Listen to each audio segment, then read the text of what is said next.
Part 4, The Piccolo Teatro, Bertolazzi and Brecht. Notes on a Materialist Theater. Notes on a Materialist Theater first appeared in Esprit, December 1962. I should like to make amends to the Piccolo Teatro of Milan in their extraordinary production at the Theatre des Nations in July, 1962. Amends for the condemnation and disappointment that Bertolazzi's El Nost Milan drew so copiously from Parisian criticism, depriving it of the audiences it deserved. Amends, because, far from diverting our attention from the problems of modern dramaturgy with tired, anachronistic entertainment, Strehler's choice and his production take us to the heart of these problems. Readers will forgive me if I give a brief summary of the plot of Bertolazzi's play, so that what follows can be understood. The first of its three acts is set in the Milan Tivoli in the 1890s, a cheap, poverty-stricken funfair in the thick fog of an autumn evening.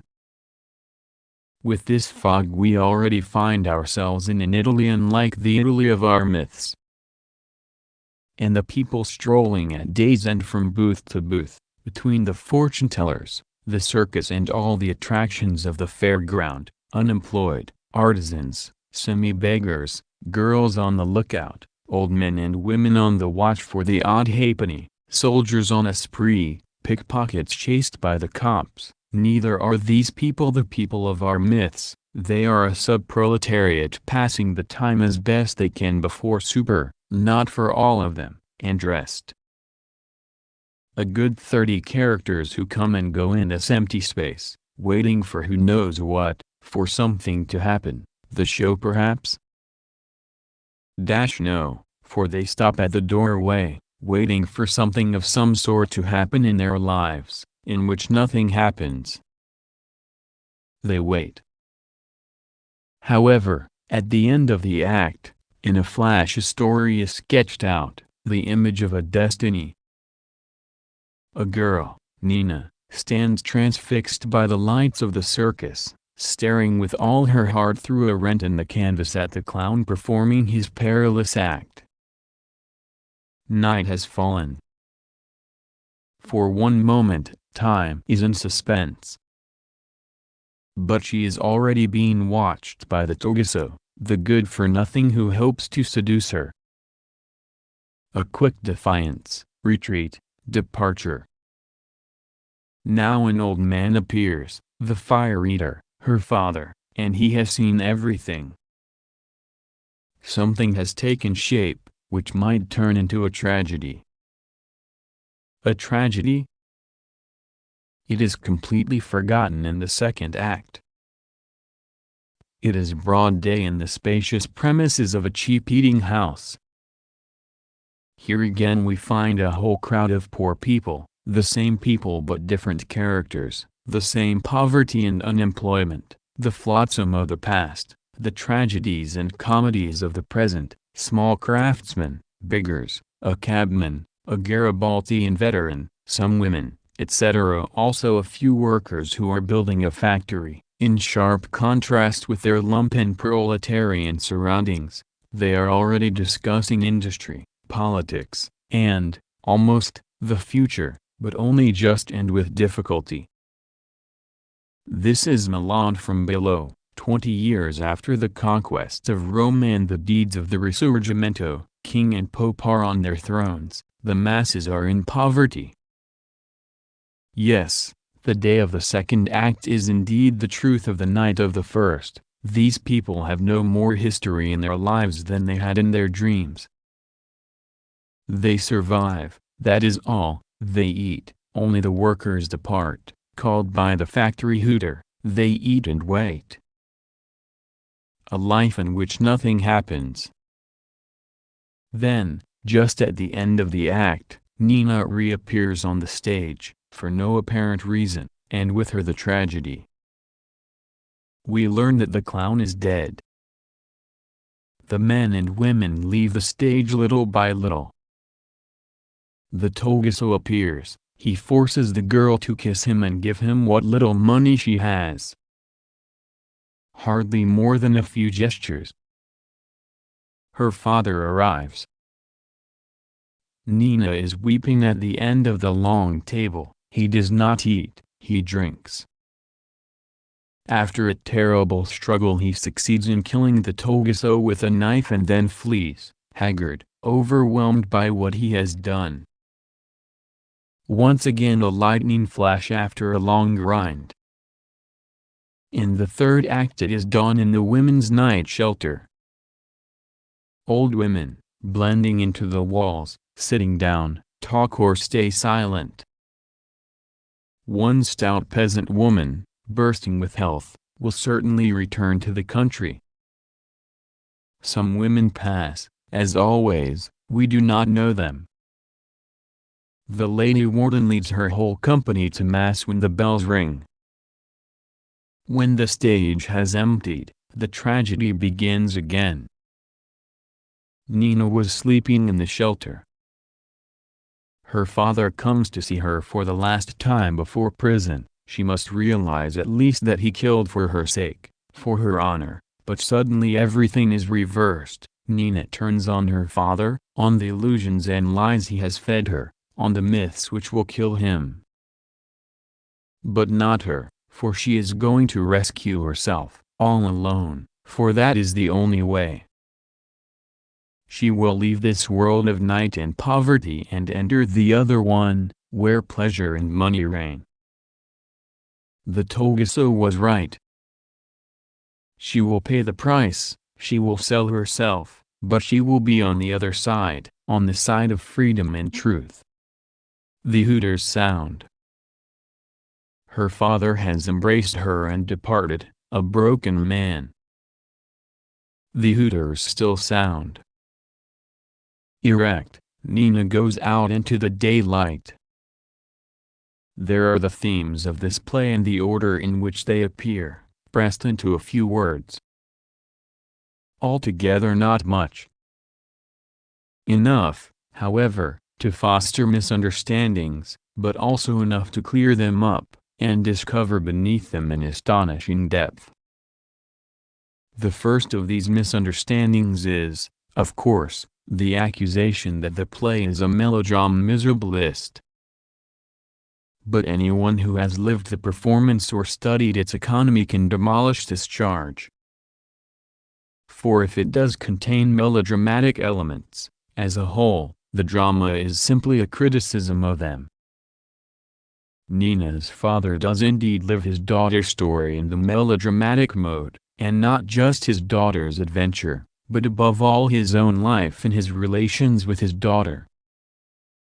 He has invented for her the fiction of an imaginary condition, and encouraged her in her romantic illusions. He tries desperately to give flesh and blood to the illusions he has fostered in his daughter, as he wishes to keep her free from all contact with the world he has hidden from her, and as, desperate that she will not listen to him, he kills the source of evil, the Togaso. So he lives intensively and really the myths he has constructed to spare his daughter from the law of this world. So the father is the very image of melodrama, of the law of the heart deluding itself as to the law of the world. It is precisely this deliberate unconsciousness that Nina rejects. She makes her own real trial of the world. With the clown's death her adolescent dreams have died too.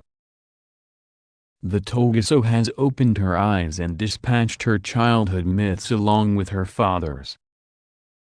His violence itself has freed her from words and duties.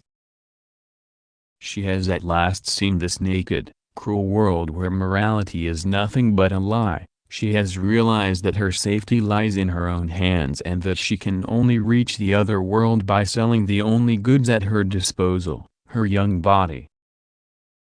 The great confrontation at the end of the third act is more than a confrontation between Nina and her father. It is the confrontation of a world without illusions with the wretched illusions of the heart. It is the confrontation of the real world with the melodramatic world, the dramatic access to consciousness that destroys the myths of melodrama, the very myths that Bertolazzi and Strehler are charged with.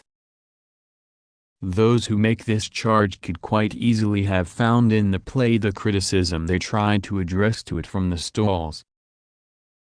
But there is another, deeper reason that should clear up this misunderstanding. I was trying to hint at it in my summary of the play's sequence, when I pointed out its strange temporal rhythm. For this is, indeed, a play remarkable for its internal dissociation.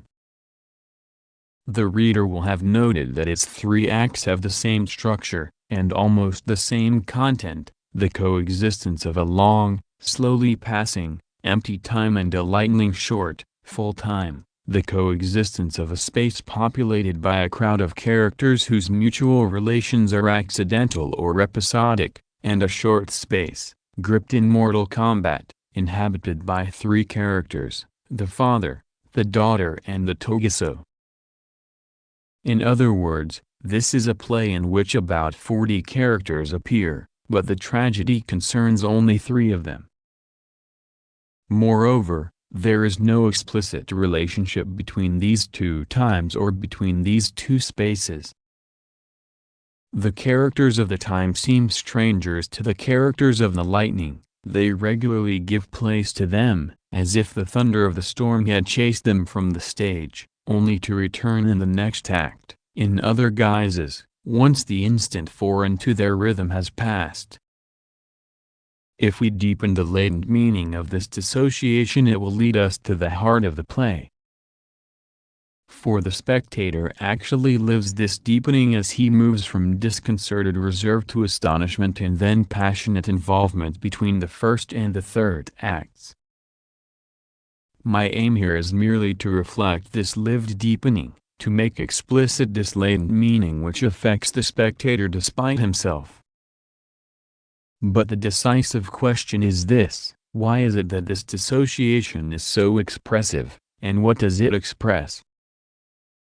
What is this absence of relations to suggest a latent relation as its basis and justification? How can there coexist two forms of temporality, apparently foreign to one another and yet united by a lived relationship? The answer lies in a paradox. The true relationship is constituted precisely by the absence of relations. The play's success in illustrating this absence of relations and bringing it to life gives it its originality. In short, I do not think we are dealing with a melodramatic veneer on a chronicle of Milanese popular life in 1890. We are dealing with a melodramatic consciousness criticized by an existence, the existence of the Milanese subproletariat in 1890. Without this existence it would be impossible to tell what the melodramatic consciousness was. Without this critique of the melodramatic consciousness it would be impossible to grasp the tragedy latent in the existence of the Milanese subproletariat, its powerlessness. What is the significance of the chronicle of wretched existence that makes up the essential part of the 3 acts? Why is this chronicle's time a march past of purely typed, anonymous and interchangeable beings? Why is this time of vague meetings, brief exchanges and broached disputes precisely an empty time? In its progress from the first act through the second to the third, why does this time tend towards silence and immobility? In the first act there is still a semblance of life and movement on the stage. In the second, everyone is sitting down and some are already lapsing into silence. In the third, the old women blend into the walls. Why, if not to suggest the actual content of this wretched time? It is a time in which nothing happens, a time without hope or future, a time in which even the past is fixed in repetition, the Garibaldian veteran, and the future is hardly groped for in the political stammerings of the laborers building the factory, a time in which gestures have no continuation or effect, in which everything is summed up in a few exchanges close to life, to everyday life, in discussions and disputes which are either abortive or reduced to nothingness by a consciousness of their futility. In a word, a stationary time in which nothing resembling history can yet happen, an empty time, accepted as empty, the time of their situation itself. I know of nothing so masterly in this respect as the setting for the second act, because it gives us precisely a direct perception of this time. In the first act it was still possible to wonder whether the wasteland of the Tivoli only harmonized with the nonchalance of the unemployed and idlers who saunter between the few illusions and few fascinating lights at the end of the day. In the second act it is overwhelmingly obvious that the empty, closed cube of this cheap restaurant is an image of time and these men's situation. At the bottom of the worn surface of an immense wall, and almost at the limit of an inaccessible ceiling covered with notices of regulations half effaced by the years but still legible, we see two enormously long tables, parallel to the footlights, one downstage, the other mid-stage, behind them, up against the wall, a horizontal iron bar dividing off the entrance to the restaurant. This is the way the men and women will come in.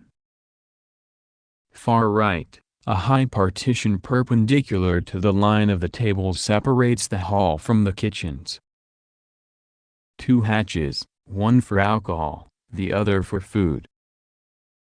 Behind the screen, the kitchens, steaming pots, and the imperturbable cook. The bareness of this immense field created by the parallel tables against the interminable background of the wall, constitutes an unbearably austere and yawning location. A few men are seated at the tables, here and there, facing the audience, or with their backs to them. They will talk face on or backwards, just as they are sitting. In a space which is too large for them, a space they will never be able to fill. Here they will make their derisory exchanges, but however often they leave their places in an attempt to join some chance neighbor, who has tossed them a proposal across tables and benches, they will never abolish tables or benches, which will always cut them off from each other, under the unalterable, silent regulation that dominates them. This space is really the time they live in. One man here, another there. Striller has scattered them around. They will stay where they are. Eating, pausing in their meal, eating again. At these times, the gestures themselves reveal all their meaning. The character seen face on at the beginning of the scene, his head hardly higher than the plate he would prefer to carry between his two hands. The time it takes him to fill his spoon, to lift it up to his mouth and over it, in an interminable movement designed to ensure that not one scrap is lost, and when at last he has filled his mouth, he lingers over his portion weighing it up before swallowing it.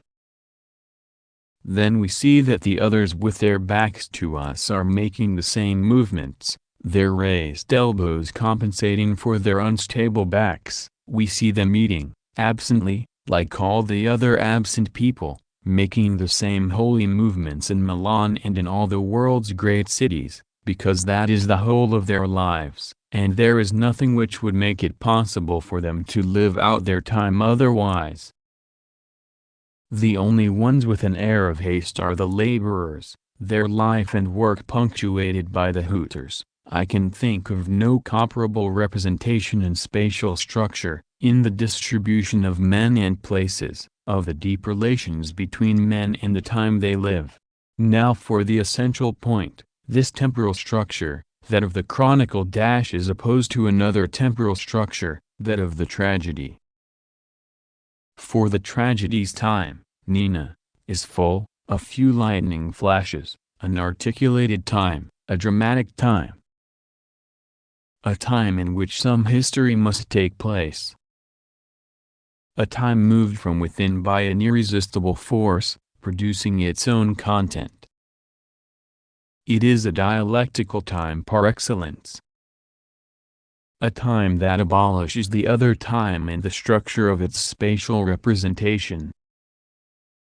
When the men have left the restaurant, and only Nina, her father and the Togaso are left, something has suddenly disappeared, as if the diners had taken the whole decor with them. Strehler's stroke of genius, to have made two acts one, and played two different acts in the same decor, the very space of walls and tables, the logic and meaning of these locations, as if conflict alone substituted for this visible and empty space another dense, invisible, irreversible space, with one dimension, the dimension that propels it towards tragedy, ultimately, the dimension that had to propel it into tragedy if there was really to be any tragedy. It is precisely this opposition that gives Bertolazzi's play its depth. On the one hand, a non-dialectical time in which nothing happens, a time with no internal necessity forcing it into action; on the other, a dialectical time, that of conflict, induced by its internal contradiction to produce its development and result. The paradox of El Nostro Milan is that the dialectic in it is acted marginally, so to speak, in the wings, somewhere in one corner of the stage and at the ends of the acts. This dialectic, although it does seem to be indispensable to any theatrical work, is a long time coming. The characters could not care less about it. It takes its time, and never arrives until the end, initially at night, when the air is heavy with the renowned night owls, then as midday strikes, with the sun already on its descent, finally as dawn rises. This dialectic always appears after everyone has departed. How is the delay of this dialectic to be understood? Is it delayed in the way consciousness is for Marx and Hegel? But can a dialectic be delayed? Only on condition that it is another name for consciousness. If the dialectic of El Nostro Milan is acted in the wings, in one corner of the stage, it is because it is nothing but the dialectic of a consciousness, the dialectic of Nina's father and his consciousness. And that is why its destruction is the precondition for any real dialectic. Here we should recall Marx's analyses in The Holy Family of Eugene Sue's personages. The motor of their dramatic conduct is their identification with the myths of bourgeois morality. These unfortunates live their misery within the arguments of a religious and moral conscience, in borrowed finery. In it they disguise their problems and even their condition. In this sense, melodrama is a foreign consciousness as a veneer on a real condition. The dialectic of the melodramatic consciousness is only possible at this price. This consciousness must be borrowed from outside, from the world of alibis, sublimations and lies of bourgeois morality, and it must still be lived as the consciousness of a condition, that of the poor, even though this condition is radically foreign to the consciousness. It follows that between the melodramatic consciousness on the one hand, and the existence of the characters of the melodrama on the other, there can exist no contradiction strictly speaking. The melodramatic consciousness is not contradictory to these conditions, it is a quite different consciousness, imposed from without on a determinate condition but without any dialectical relation to it. That is why the melodramatic consciousness can only be dialectical if it ignores its real conditions and barricades itself inside its myth. Sheltered from the world, it unleashes all the fantastic form of a breathless conflict which can only ever find peace in the catastrophe of someone else's fall. It takes this hullabaloo for destiny and its breathlessness for the dialectic. In it, the dialectic turns in a void, since it is only the dialectic of the void, cut off from the real world forever. This foreign consciousness, without contradicting its conditions, cannot emerge from itself, by its own dialectic. It has to make a rupture, and recognize this nothingness, discover the non-dialecticity of this dialectic. This never happens with Sue, but it does in El Nas Milan. In the end, the last scene does give an answer to the paradox of the play and of its structure.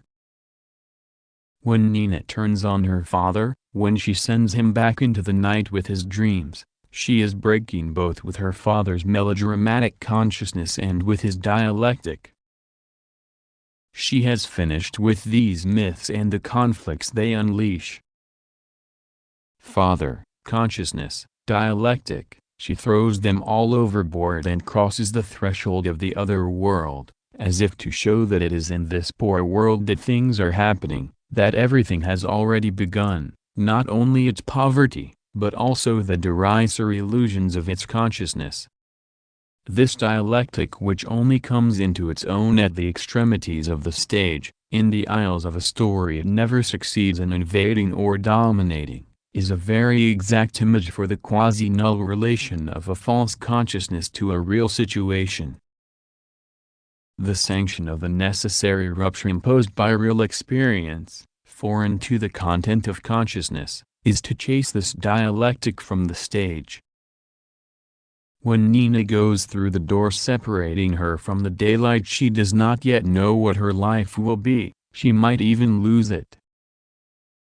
At least we know that she goes out into the real world, which is undoubtedly the world of money, but also the world that produces poverty and imposes on poverty even its consciousness of tragedy. And this is what Marx said when he rejected the false dialectic of consciousness, even of popular consciousness, in favor of experience and study of the other world, the world of capital. At this point someone will want to stop me, arguing that what I am drawing from the play goes beyond the intentions of the author, and that I am, in fact, attributing to Bertolazzi what really belongs to Striller. But I regard this statement as meaningless, for at issue here is the play's latent structure and nothing else. Bertolazzi's explicit intentions are unimportant. What counts beyond the words, the characters and the action of the play, is the internal relation of the basic elements of its structure. I would go further. It does not matter whether Bertolazzi consciously wished for this structure, or unconsciously produced it, it constitutes the essence of his work. It alone makes both Striller's interpretation and the audience's reaction comprehensible. Striller was acutely aware of the implications of this remarkable structure, and his production and direction of the actors were determined by it. That is why the audience was bowled over by it. The spectator's emotion cannot be explained merely by the presence of this teeming popular life, nor by the poverty of these people, who still manage to keep up a hand-to-mouth existence, accepting their fate, taking their revenge, on occasion with a laugh, at moments by solidarity, most often by silence, nor by the lightning tragedy of Nina, her father and the Togaso, but basically by their unconscious perception of this structure and its profound meaning. The structure is nowhere exposed, nowhere does it constitute the object of a speech or a dialogue. Nowhere can it be perceived directly in the play as can the visible characters or the course of the action.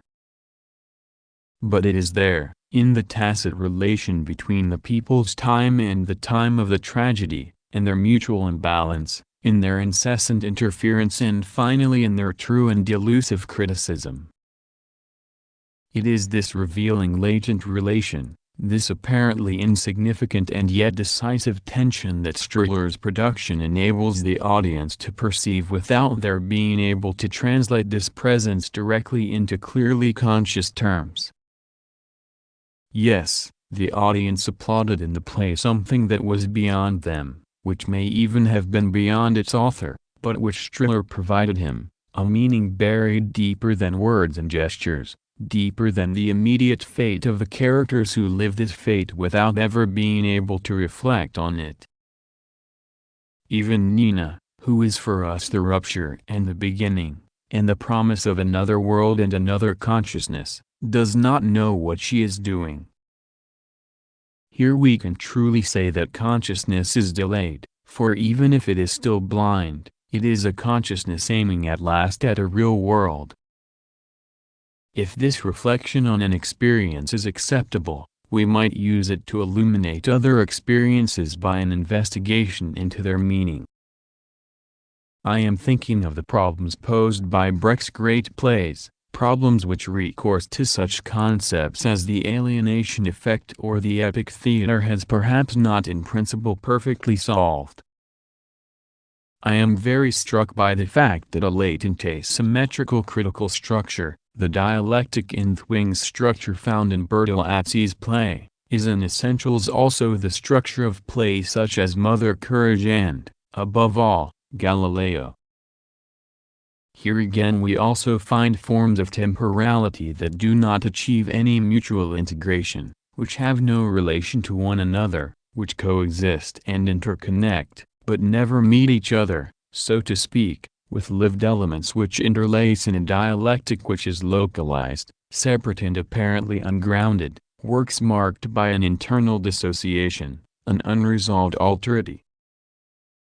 The dynamic of this specific latent structure, and in particular, the coexistence without any explicit relation of a dialectical temporality and a non-dialectical temporality, is the basis for a true critique of the illusions of consciousness, which always believes itself to be dialectical and treats itself as dialectical, the basis for a true critique of the false dialectic, conflict, tragedy, etc., by the disconcerting reality which is its basis and which is waiting for recognition. Thus, the war in Mother Courage, as opposed to the personal tragedies of her blindness, to the false urgency of her greed. Thus, in Galileo the history that is slower than consciousness, impatient for truth, the history which is also disconcerting for a consciousness which is never able to take durably onto it within the period of its short life. This silent confrontation of a consciousness, living its own situation in the dialectical tragic mode, and believing the whole world to be moved by its impulse, with a reality which is indifferent and strange to the so-called dialectic and apparently undialectical reality, makes possible an imminent critique of the illusions of consciousness. It hardly matters whether these things are said or not, they are in Brecht, in the form of fables or songs. In the last resort it is not the words that produce this critique, but the internal balances and imbalances of forces between the elements of the play's structure. For there is no true critique which is not immanent and already real and material before it is conscious.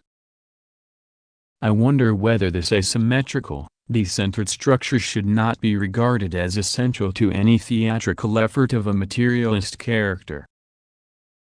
If we carry our analysis of this condition a little further, we can easily find in it Marx's fundamental principle that it is impossible for any form of ideological consciousness to contain in itself, through its own internal dialectic, an escape from itself, that, strictly speaking, there is no dialectic of consciousness, no dialectic of consciousness which could reach reality itself by virtue of its own contradictions. In short, there can be no phenomenology in the Hegelian sense, for consciousness does not accede to the real through its own internal development, but by the radical discovery of what is other than itself. It was in precisely this sense that Brecht overthrew the problematic of the classical theatre, when he renounced the thematization of the meaning and implications of a play in the form of a consciousness of self. By this I mean that, to produce a new, true and active consciousness in his spectators, Brecht's world must necessarily exclude any pretensions to exhaustive self-recovery and self-representation in the form of a consciousness of self. The classical theatre, though Shakespeare and Molière must be accepted, and this exception explained, gave us tragedy, its conditions and its dialectic, completely reflected in the speculative consciousness of a central character, in short, reflected its total meaning in a consciousness, in a talking, acting, thinking, developing human being, what tragedy is for us. And it is probably no accident that this formal condition of classical aesthetics, the central unity of a dramatic consciousness, controlling the other, more famous unities, is closely related to its material content. I mean that the material, or the themes, of the classical theater, politics, morality, religion, honor, glory, passion, etc., are precisely ideological themes, and they remain so, without their ideological nature ever being questioned, that is, criticized. Passion itself, opposed to duty or glory, is no more than an ideological counterpoint, never the effective dissolution of the ideology. But what, concretely, is this uncriticized ideology if not simply the familiar, well-known, transparent myths in which a society or an age can recognize itself, but not know itself, the mirror it looks into for self-recognition, precisely the mirror it must break if it is to know itself? What is the ideology of a society or a period if it is not that society's or period's consciousness of itself, that is, an immediate material which spontaneously implies, looks for and naturally finds its forms in the image of a consciousness of self living the totality of its world in the transparency of its own myths?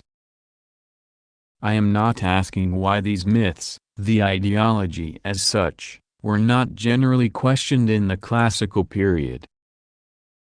I am content to be able to infer that a time without real self-criticism, with neither the means nor the need for a real theory of politics, morality and religion, should be inclined to represent itself and recognize itself in an uncritical theater, that is, a theater whose ideological, material presupposed the formal conditions for an aesthetic of the consciousness of self.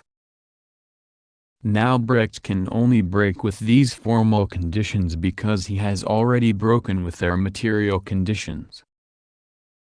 His principal aim is to produce a critique of the spontaneous ideology in which men live. That is why he is inevitably forced to exclude from his plays this formal condition of the ideology's aesthetics, the consciousness of self, and its classical derivations, the rules of unity. For him, I am still discussing the great plays. No character consciously contains in himself the totality of the tragedy's conditions. For him, the total, transparent consciousness of self, the mirror of the whole drama, is never anything but an image of the ideological consciousness, which does include the whole world in its own tragedy, save only that this world is merely the world of morals, politics and religion, in short, of myths and drugs.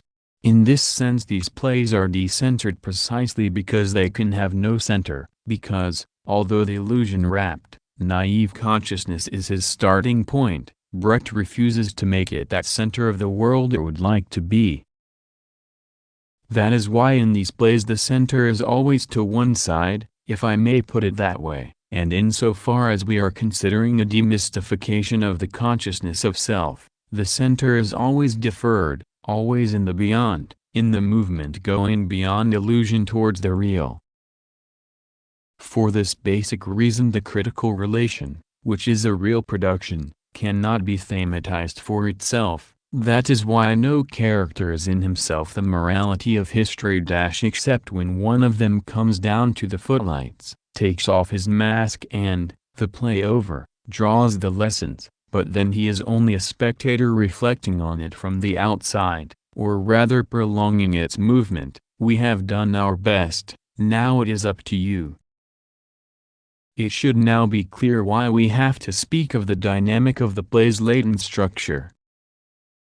It is the structure that we must discuss insofar as the play cannot be reduced to its actors, nor to their explicit relations, only to the dynamic relation existing between consciousnesses of self-alienated and spontaneous ideology, Mother Courage, her sons, the cook, the priest, etc., and the real conditions of their existence, war, society.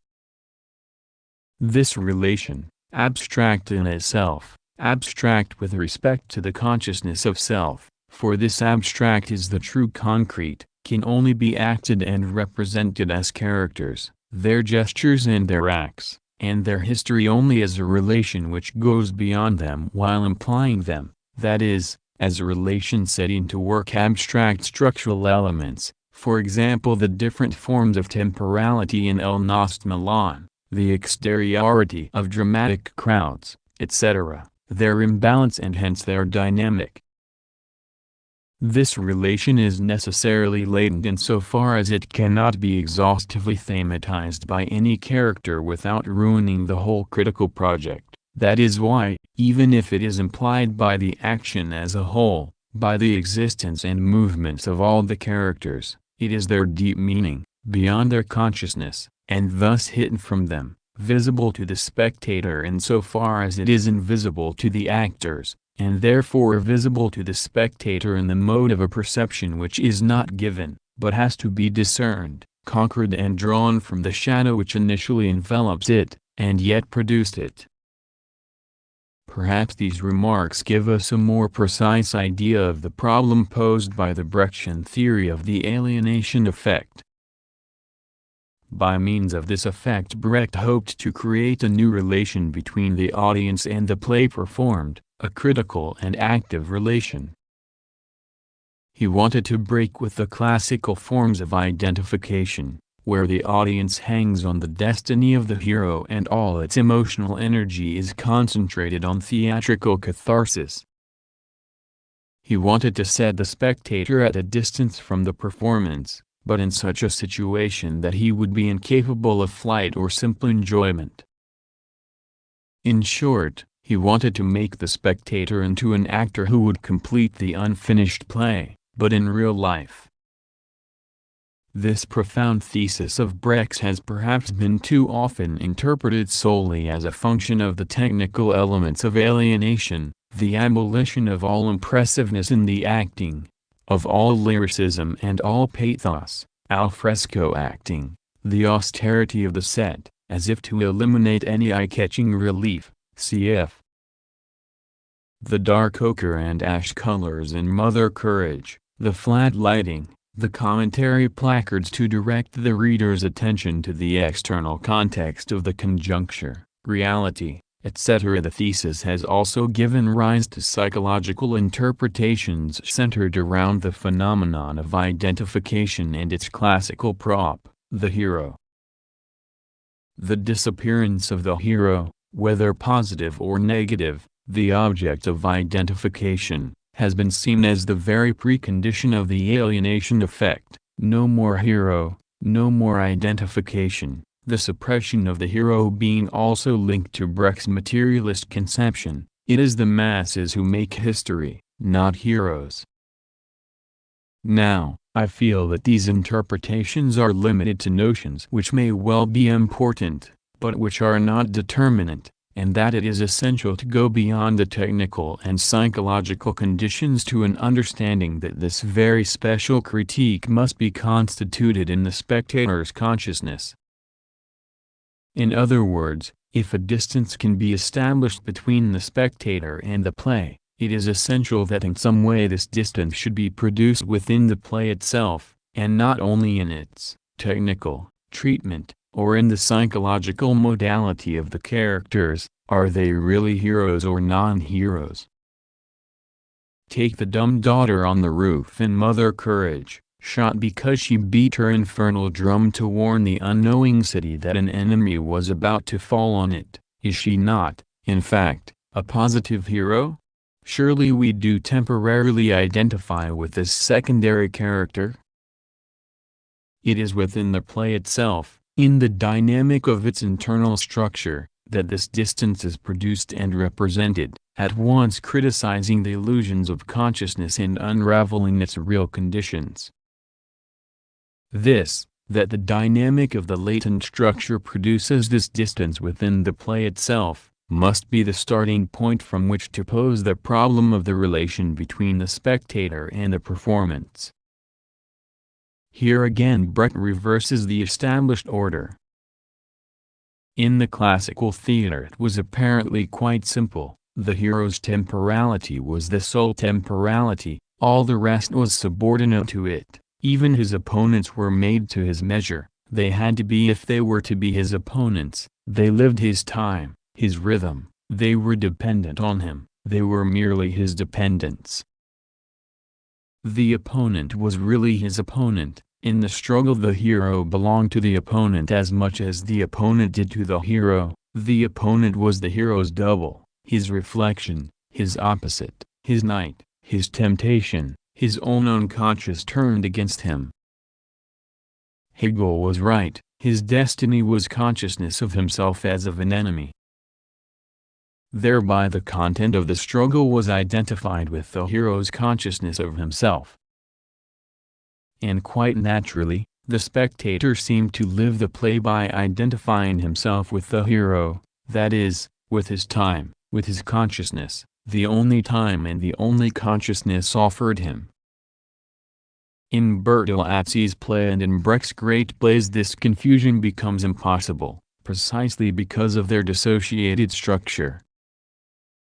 I should say, not that the heroes have disappeared because Brecht has banished them from his plays, but that even as the heroes they are, and in the play itself, the play makes them impossible, abolishes them, their consciousness and its false dialectic.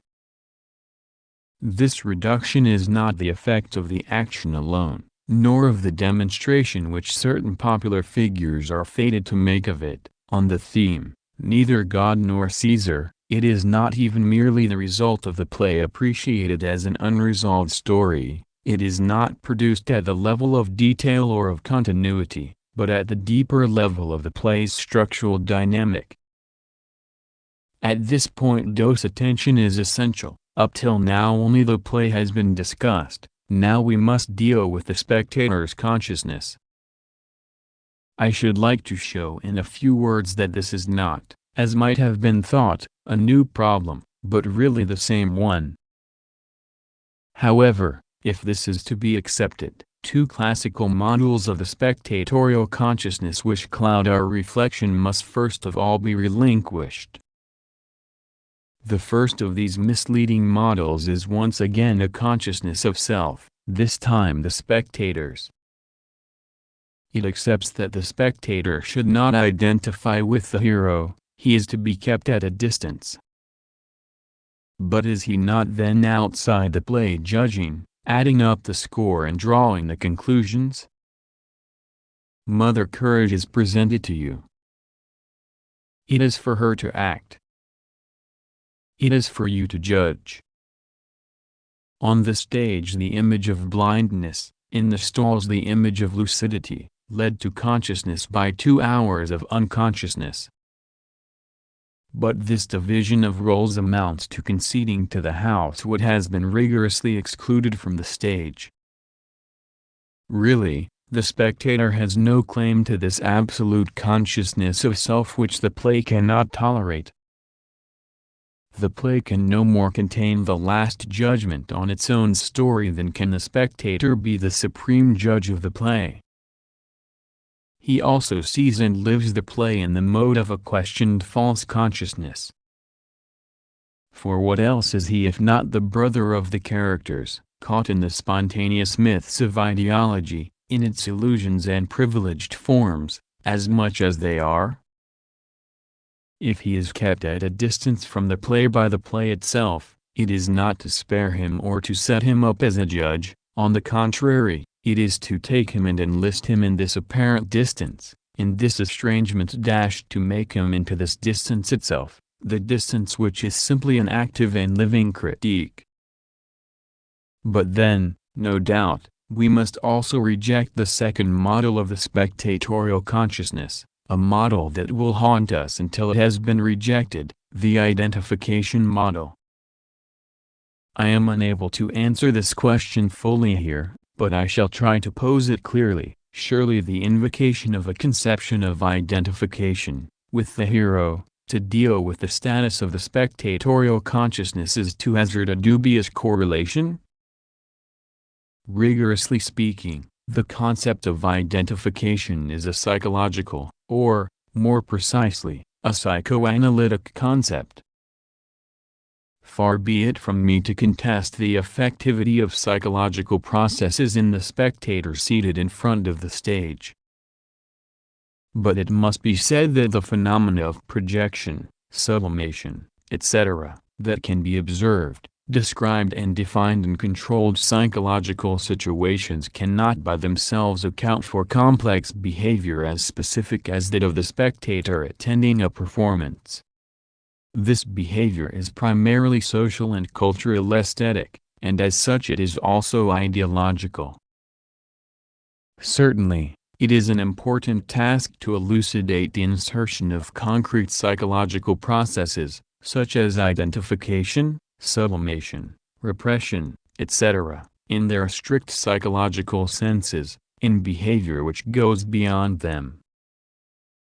But this first task cannot abolish the second, the definition of the specificity of the spectatorial consciousness itself, without lapsing into psychologism.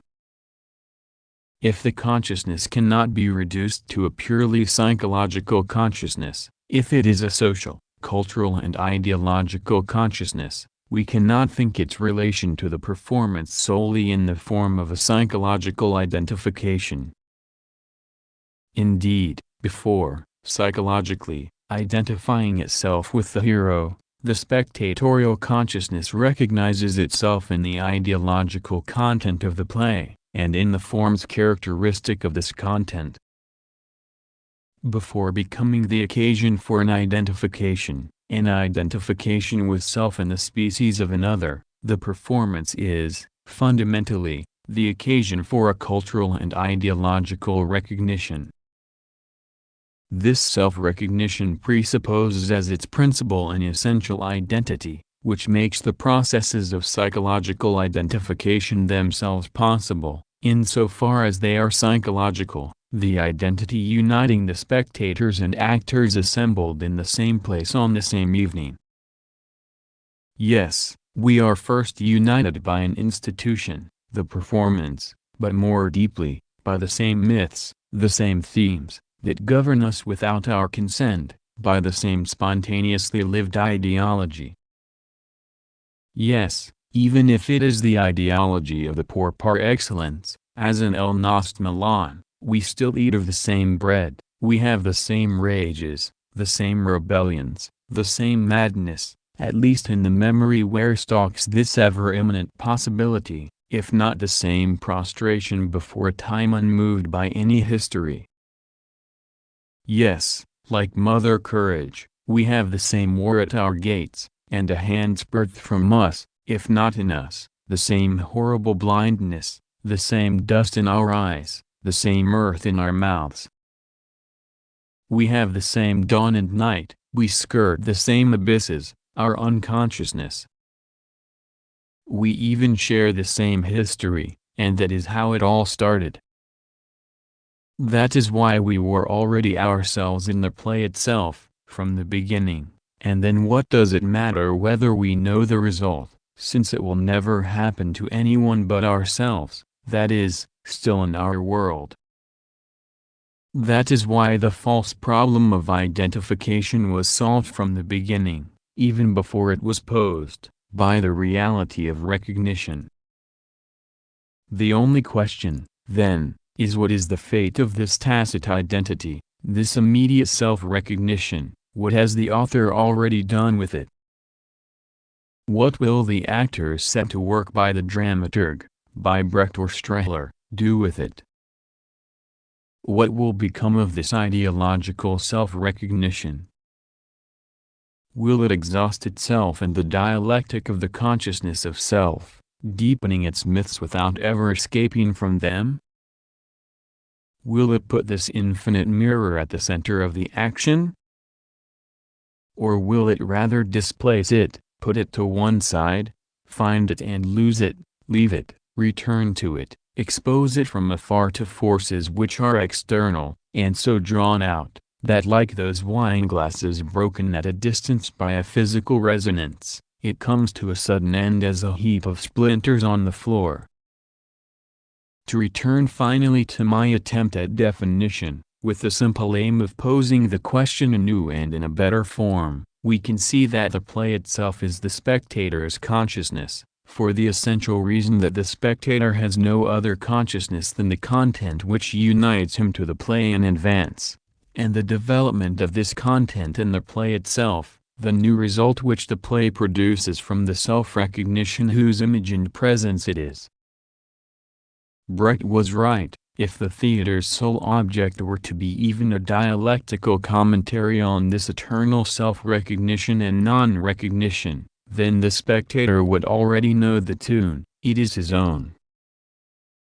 If, on the contrary, the theater's object is to destroy this intangible image, to set in motion the immobile, the eternal sphere of the illusory consciousness's mythical world, then the play is really the development, the production of a new consciousness in the spectator, incomplete, like any other consciousness, but moved by this incompletion itself, this distance achieved, this inexhaustible work of criticism and action. The play is really the production of a new spectator, an actor who starts where the performance ends, who only starts so as to complete it, but in life. I look back, and I am suddenly and irresistibly assailed by the question, are not these few pages, in their maladroit and groping way, simply that unfamiliar play El Nost Milan, performed on a June evening, pursuing in me its incomplete meaning, searching in me, despite myself, now that all the actors and sets have been cleared away, for the advent of its silent discourse? August, 1962 Notes 1. Epic melodrama, poor popular theater, noxious Central European miserabilism, tearjerker, detestable sentimentalism, worn-out old shoe, uppy off-grown, miserablest melodrama, realist excess, comments drawn from Parisienne Barret, Combat, Figaro, Liberation, Paris Press, Le Monde. 2. Bertolazzi was a late 19th-century Milanese playwright who achieved no more than moderate success, no doubt because of his obstinate